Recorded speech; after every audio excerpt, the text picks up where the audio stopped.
In the depths of night, when the world sleeps, legends are born.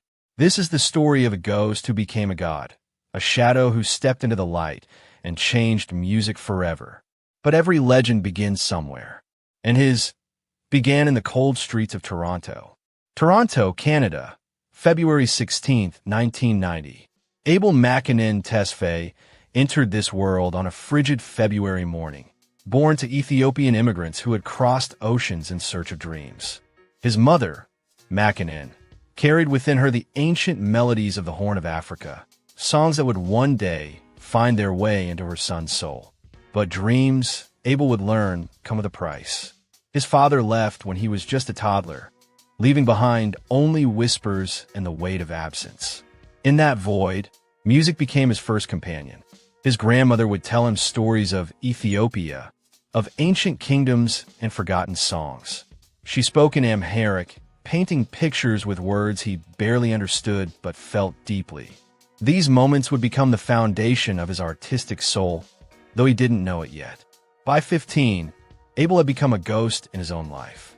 The shy boy who once listened to his grandmother's stories had transformed into something more elusive, a shadow moving through hallways, speaking only when spoken to.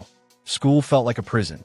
The other students lived in a different world, one of Friday night parties and weekend plans. Abel lived in the space between existing but not participating, watching but not engaging. At 17, he made a decision that would change everything. He dropped out, just disappeared. His teachers barely noticed. His classmates wouldn't remember his name years later. But Abel is finally free. Freedom, however, came with its own darkness. He fell into a world of substances and shadows, experimenting with anything that could alter reality.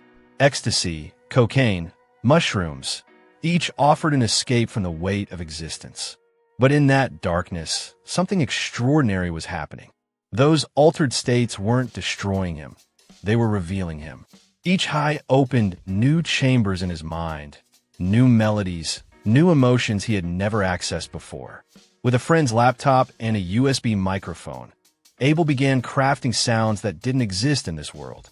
His voice, ethereal, haunting, vulnerable, carried the pain of his father's absence, the beauty of his grandmother's stories, and the euphoria of his darkest nights.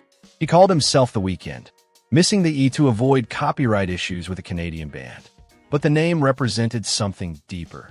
That liminal space between Friday night freedom and Sunday morning regret, where all the most honest emotions live. December 21st, 2010. 3 songs appeared on YouTube like messages from another dimension. What You Need, Loft Music, and The Morning. No photos, no biography, no explanation. Just music that seemed to bleed through speakers and into souls. Website views climbing 100, 1,000, 10,000. The internet began to whisper. Who is this ghost? Music blogs scrambled for information that didn't exist. The mystery deepened with every play. As word spread through Toronto's underground scene and beyond, Abel remained invisible, exactly as he preferred. But if you're following this incredible journey and want to discover more untold stories from music's most enigmatic figures, subscribe to our channel and hit that notification bell. Because Abel's story? This is just the beginning of something unprecedented.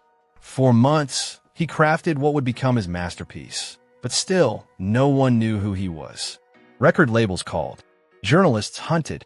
The music industry's most powerful players wanted to meet the phantom behind a voice. Then came March 21st, 2011. House of Balloons. 9 tracks that would redefine contemporary R&B forever. This wasn't just music.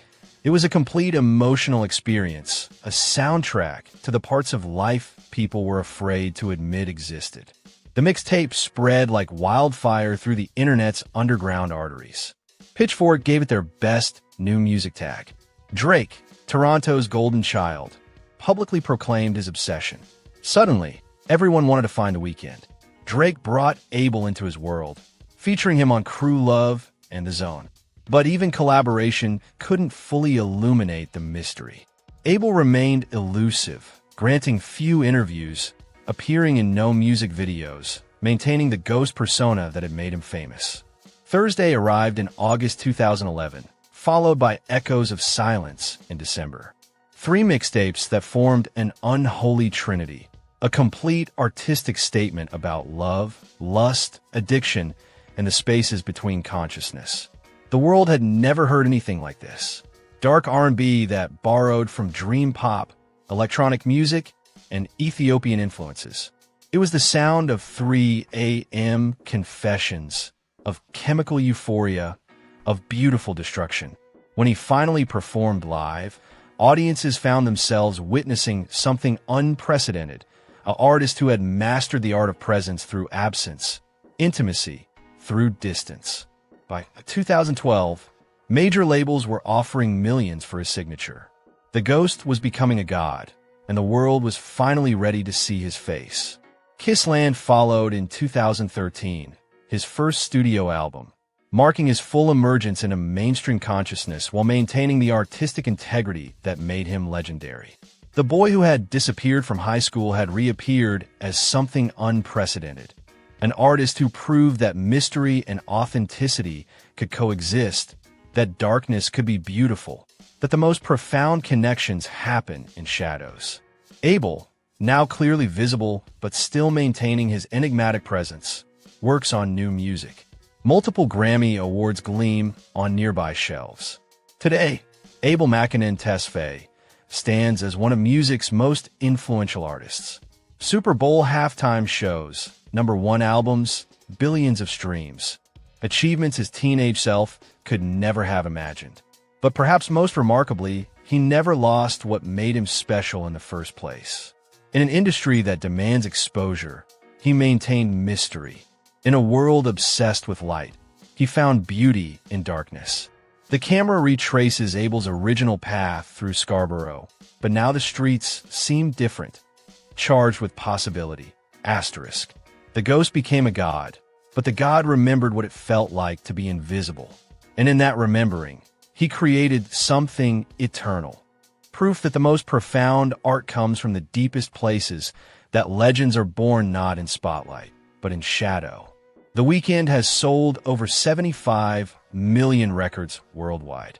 If Abel's journey from invisible teenager to global icon inspired you, make sure to subscribe to our channel for more untold stories of music's greatest legends. Like this video if it moved you, and tell us in the comments, which artist's origin story should we uncover next?